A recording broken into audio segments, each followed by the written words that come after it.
tembangaken dening Arwa Project. Sumangga Amir Sani kepiar seni banteng kreasi ingkang pinaringan asma Mahesa Panji Wulung tumijil saking tlatah Ngadas Ponco Kusumo dipun pimpin dening Mas Tukah Gianto dipun sengguyung dening Lihong Sekuat. Sumangga Amir Sani ngantos titipurnaning pagelaran Rahayu kalis lir ing sambi kala.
Tembangaken dening Arwa Project.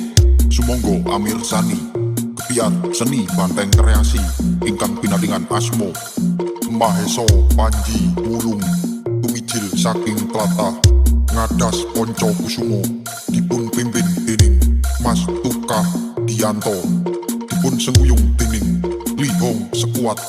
Sumangga Amir Sani ngantos titipurnaning pagelaran Rahayu kalis lir ing sambi kala.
dening Arwa Project.